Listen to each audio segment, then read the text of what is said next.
The only thing I don't like is that one little split in that spot.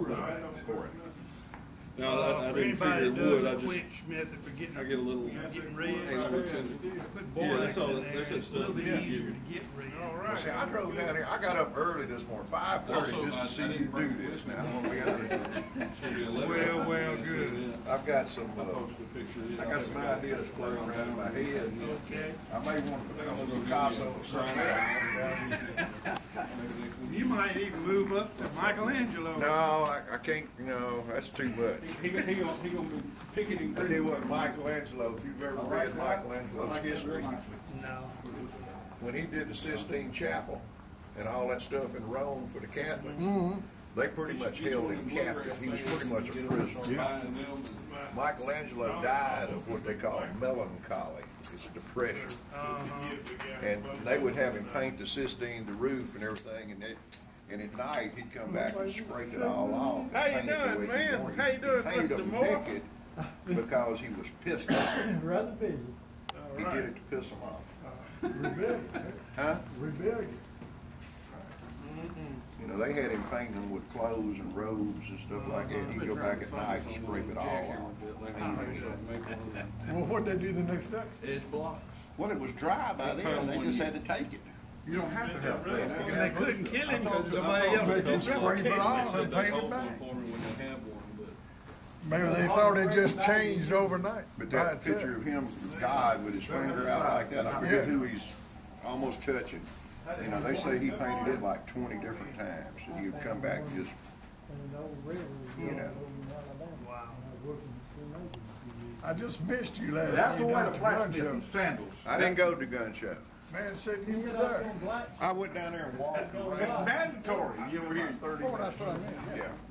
I went down there and just walked around for a few minutes and looked at everything Blacksmith. and went and bought groceries. They can't hear very well. Just a little bit about me. Not much. I started in the Mississippi Forage Council, 12, 13, 14 years ago, and just fired up. In one conference, we brought a fellow in that did copper work, and I got hot using copper. I really enjoyed it, and I've kind of gravitated toward using copper more than I do any iron or steel work. I still do a little bit, but not enough to really matter. And I've taken several classes. I went to John C. Campbell, took a class up there on copper critters. None of that I brought is displayed that I did. We did several different things up there. Really was a neat class, but it was taught, ironically, by Bob Taylor, who is a resident of Birmingham and is in the Alabama Forage Council. Since then, I've attended, just this spring for winter, I attended a class that Bob Taylor taught in Athens, Georgia, on making copper boxes. And plan on attending the next class that he has, whenever it is. I don't know if he said he would let me know. Bob, if you don't know, he's a little short, looks like a little gnome, but he is one fine coppersmith. He knows what he's doing. He's really awesome. But anyway, I've studied. I took a class over in Arkansas at the Ozark Craft Center and learned the art of color by flame. I've been working with this for a number of years, really. I learned how to, get reds by the quench method. A lot of y'all may know, you've heard of the quench method. You can get a lot of color on iron using flame. But since I learned this way, it's helped me to come out with some different ways of getting some different colors in addition to red using the quench method. And I'm going to try to demonstrate that here today. One disclaimer I'd like to mention before I start. Doing this, primarily, my instructor told me you need low humidity and clean air. What do we have here? High humidity and filth. So I won't get show quality stuff, probably. That's what happened to me. I didn't realize it. But I'm gonna lie for a minute. Due to my expert craftsmanship, it'll probably turn out just absolutely stunning. And if you believe that, take that to the bank.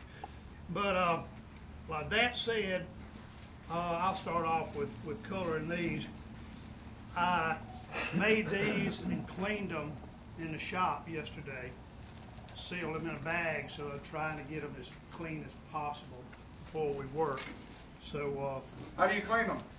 That's just polished copper then? yeah. Okay.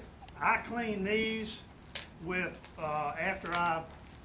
you do all your construction first, soldering, whatever. Get all that done. Then I dropped it over in a pickle solution, cleaned it with that, scrubbed it with a cleanser, cleaned it, dried it, and put it on I've got 2 different buffing wheels. So stainless steel buffing wheels that really gets down into the metal because I like to get a little texture on the surface rather than a polished surface. So that's more or less how I end up with it. And once you get it clean, you're ready to go.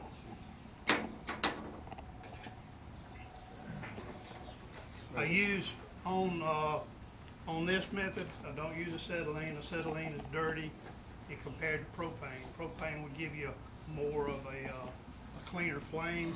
It's just more conducive to this particular system. The guy that taught me, he's been doing it for a number of years, and he's so good at it. The things that he does, he was actually not admitted into a lot of fine art craft shows because they said, you can't do that. And he said, well, I did. It's here. And they feel like it was a trick. But I was up in Arkansas, in Branson, Missouri, actually. It wasn't in Arkansas. It was in Branson, Missouri. And he used to demonstrate at Silver Dollar City. And he wasn't up there. He had already moved whenever I was up there. So I went to a little old craft mall. Artists paid for a booth there, and they display their stuff. And he had a booth in there. He wasn't there. But I saw his stuff, and I told my wife that I got to learn this. Is any way possible?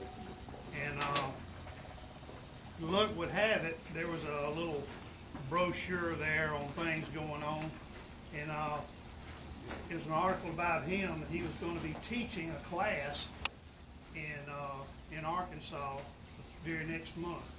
I called, and he had one position open left. I got it.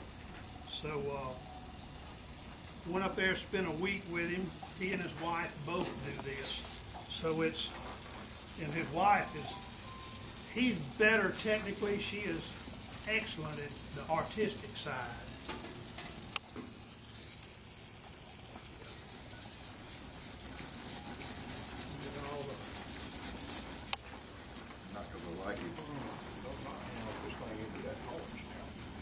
Start off with, you've got to get the surface of the copper ready to paint. What you're doing more or less is painting with flame.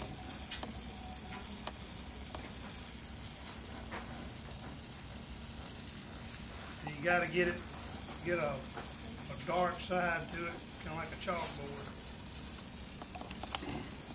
Also, you're working. Basically, all you're doing is with heat. Various temperatures produce various colors, and you've got to. I need to put another one out. Hook another one up. I like to work with 2 or 3 at a time, but I will work with one on this side. Still a little bit warm. What color did you go through this in with this sword? It goes through virtually the rainbow. You get 2 different waves. You get whenever you're getting this surface color, you get 2 different waves of color. and they're both almost identical. They come right behind each other, and then it goes to this Painted the green grayish across brown. there, but then I didn't- Yeah. I've never gone beyond. Green is real difficult to get, and I can get some little lines of green, but it's a tough color to get. Blues, golds, yellows, or gold, yellow, and blue, those are easier colors to get.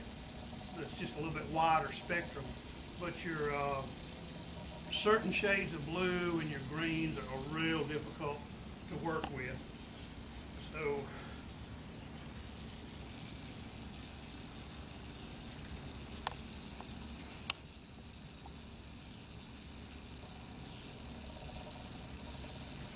oh, it's too hot. If you're doing it right, you won't have, see, as it heats up, color starts coming into it. So it, I think the neatest thing I learned today was the way you laid that torch in there. yeah, you can lay it like that. You can also draw with it just like a paintbrush. And I just bought a little jeweler's torch to do some real fine work, but I haven't had time to really work with it to get it the way I want it. So when it is too hot, how do you recycle, or what do you do to go back? All right, you can do one of two things. You can just go back to the grinding wheel, to that wire brush, go right back down to the metal, start all over. You can leave it like that. Once you get a certain color, you can't go back to a cooler color, because it's gonna, once you heat it again, it's gonna come back to that. So I'm just gonna do this just as a demo. So does the hotter the temperature determine the color? Yeah, your hotter temperatures, it goes in a range. Your hottest is your reds and golds, and it goes on down to kind of a brown color. Goes through the blues and purples and browns, and then it, that's your pretty much your range. I can't remember the color wheel the chart that we learned in the class as far as quoting it to you. But there's only certain ways that it'll color at certain temperatures, and you've got to be patient and get out of there and get off of it and let it cool before you add anything else. I'm gonna just go Does ahead and it go. hotter to cooler actually follow the color spectrum, or does it bounce around because you're actually converting a metal to the color? It doesn't really bounce around. It stays pretty true to form.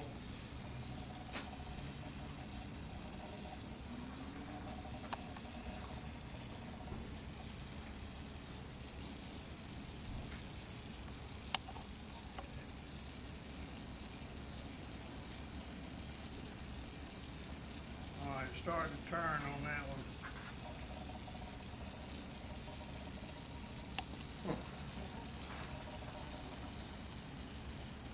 The blues I like the most, and I like to make hummingbirds with a blue head.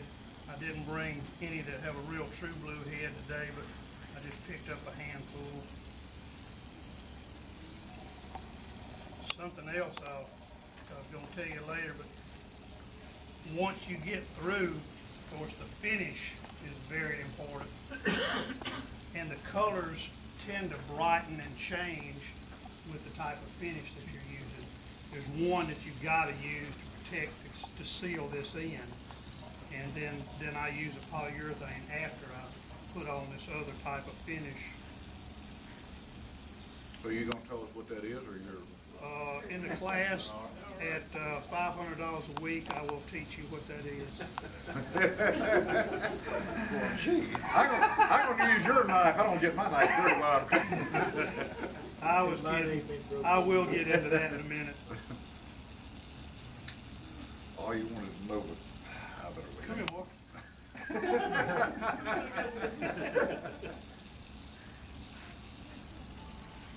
All right. I'm gonna get these a little bit more on the gold side. So you have to put the lid on and keep it from continuing to react because it is copper. But does it react slower where you heat treated it than like bare copper would, or is it about the same? Heat treated copper? Like what you're doing. Oh. Will the part that's been colorized corrode slower or faster than just bare copper? It won't do any faster, but your color is just not going to stay there over a period of time.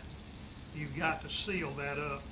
And one thing that used to really frustrate me whenever I was doing the quench method, I could do things and get certain colors, but some of the colors would just, you'd lose them as soon as you put any finish on it. And using the finish that I'm using now, it saves them. They change, you get a shade differential, but it's not quite the same that you would think. Well, that's an important thing to know. What? The shade? It's done it this way, the colors will stay on there, because it always went away when I sprayed it. Yeah, and that used to frustrate me to no end.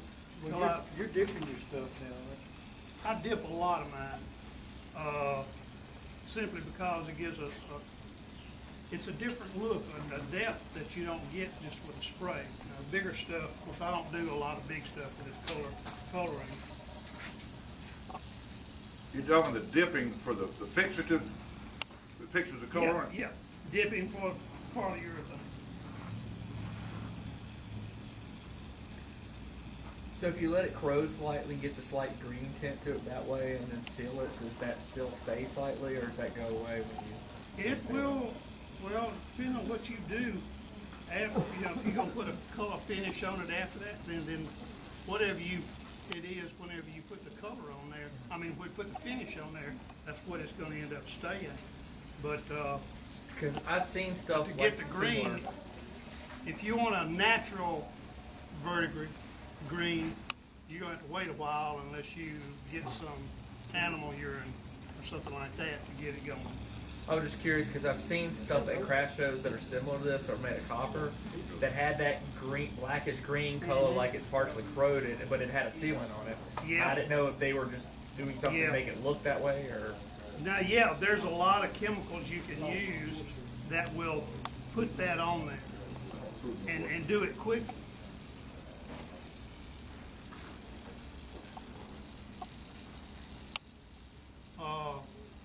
There's the ones that I've used, it requires a day like today. You've got to have low heat, heavy humidity,